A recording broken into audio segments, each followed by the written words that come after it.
Selamat datang kembali di pembahasan kita. Hari ini kita akan kupas tuntas bab 9 dari buku 4,000 Weeks. Judulnya Menemukan Kembali Istirahat. Kita akan coba gali intisari dari bab ini ya. Kita kan sering dengar ya, istirahat itu penting, biar kerja lebih oke gitu.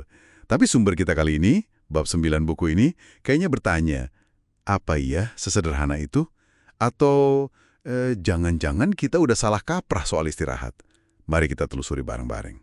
Tepat sekali. Bab ini tuh langsung gimana ya, menantang cara pandang kita sekarang, yang seolah menuntut justifikasi buat setiap detik waktu kita, termasuk waktu luang. Semuanya harus ada gunanya gitu buat masa depan. Pertanyaan dasarnya, buat apa sih kita istirahat? Oke, ini menarik. Di bab ini disebut ada semacam dua kubu pandangan ya. Satu sisi bilang istirahat ya buat istirahat itu sendiri, kayak kelompok take back your time. Di sisi lain, malah ada yang nakenin istirahat biar ekonomi makin lancar. Contohnya ada project time off itu. Rasanya agak aneh juga ya istirahat kok diukur pakai produktivitas. Nah, persis di situ intinya. Mengapa kita menghargai waktu luang? Apakah cuma sebagai alat biar kita jadi roda penggerak ekonomi yang lebih efisien? Atau waktu luang itu punya nilai sendiri, terlepas dari manfaat kerjanya? Kalau kita lihat ke belakang, sebelum era industri, batas kerja sama santai itu nggak sekaku sekarang loh. Industrialisasi yang mengubah itu semua. Bikin kerja jadi pusat segalanya.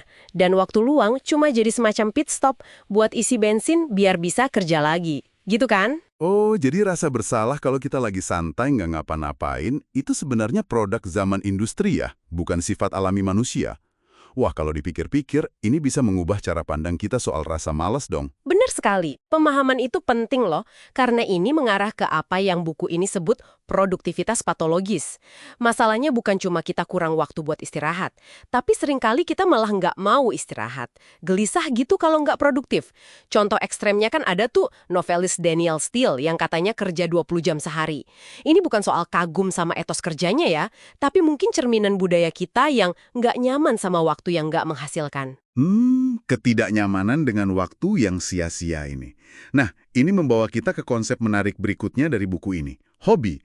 Disebutnya aktivitas atelik, dari bahasa Yunani, atelos, artinya tanpa tujuan akhir. Saya jadi kepikiran nih, di zaman serba side hustle ini, punya hobi yang nggak menghasilkan uang atau prestasi kok rasanya hampir aneh ya.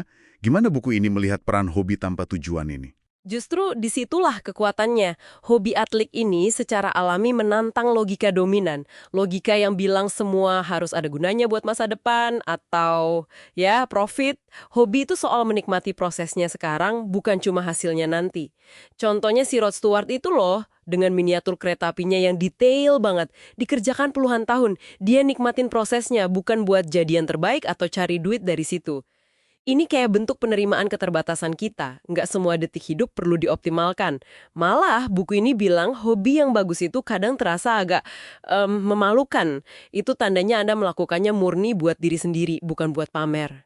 Wah, ini nyambung banget ya sama gagasan soal kesabaran dan melepaskan kontrol yang juga dibahas di bagian lain buku ini. Rasanya kayak sebuah bentuk perlawanan kecil gitu ya, terhadap tuntutan zaman.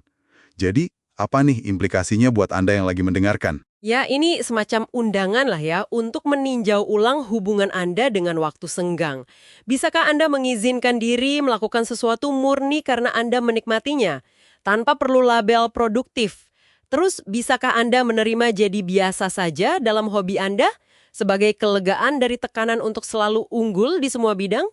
Ini butuh perlawanan sadar terhadap dorongan budaya kita yang kuat banget untuk menjadikan semua waktu sebagai instrumen.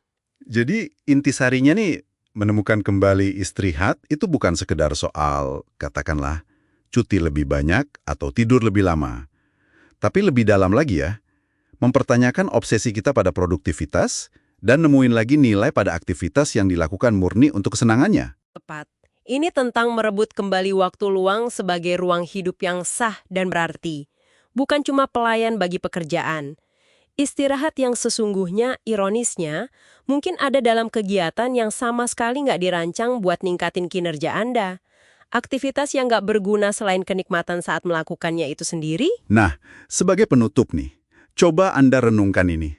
Aktivitas tidak produktif apa sih yang sungguh-sungguh Anda nikmati? Bisakah Anda sediakan waktu, mungkin minggu ini, untuk melakukannya lagi? Murni karena Anda suka, tanpa rasa bersalah atau perlu pembenaran apapun.